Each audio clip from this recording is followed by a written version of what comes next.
S ಈಗಾಗಲೇ ಗಮನಿಸ್ತಾ ಇದ್ದೀವಿ ನಟ ದರ್ಶನ್ ಅವರು ಕೋರ್ಟ್ ಪ್ರೊಸೀಡಿಂಗ್ಸ್ ಎಲ್ಲ ಕಂಪ್ಲೀಟ್ ಮಾಡಿಕೊಂಡು ಇತ್ತ BGS ಆಸ್ಪತ್ರೆಯತ್ತ ತೆರಳ್ತಾ ಇರುವಂತದ್ದು. ನಟ ದರ್ಶನ್ ಅವರಿಗೆ ಒಂದು ಕಡೆ ಖುಷಿಯ ವಿಷಯ ಅಂತಾನೆ ಹೇಳ್ಬೋದು. ಚಿತ್ರದುರ್ಗದ ರೇಣುಕಾಸ್ವಾಮಿ ಕೊಲೆ ಪ್ರಕರಣದಲ್ಲಿ ಸಿಲುಕಾಕೊಂಡು ಒದ್ದಾಡ್ತಾ ಇದ್ರು.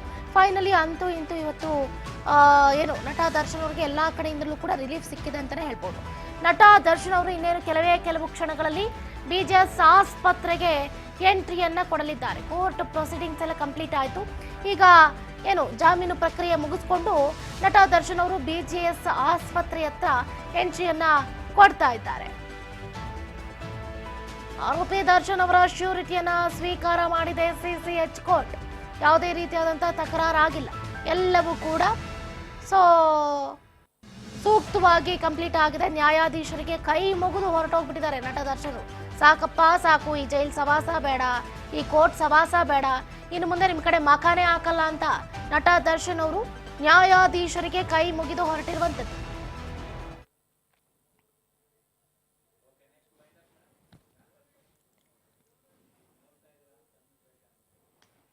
ಗಮನಿಸ್ತಾ ಇದ್ದೀರಿ, ನಟ ದರ್ಶನ್ ಅವರ ಕಾರು ಈಗ ತಾನೇ ಏನು ಕೋರ್ಟಿಂದ CCH ಕೋರ್ಟ್ನಿಂದ BGS ಆಸ್ಪತ್ರೆಯತ್ತ ತೆರಳ್ತಾ ಇದೆ. ಎಲ್ಲೋದ್ರೂ ಕೂಡ ಅವರಿಗೆ ಅಭಿಮಾನಿಗಳದ್ದೇ ಸ್ವಲ್ಪ ತೊಂದರೆ. ಅವರು ಯಾವ ರೀತಿ ಸಫರ್ ಆಗ್ತಾ ಇದ್ದಾರೆ, ಅವರ ಆರೋಗ್ಯ ಸ್ಥಿತಿ ಹೆಂಗಿದೆ ಏನು ಅಂತಲೂ ಕೂಡ ಗಮನಿಸ್ತಾ ಇಲ್ಲ. ಅವರ ಅಭಿಮಾನಿಗಳು ಮಾತ್ರ ಸೆಲ್ಫಿಯನ್ನ ಕ್ಲಿಕ್ಕಿಸ್ಕೊಳ್ಳೋದ್ರಲ್ಲಿ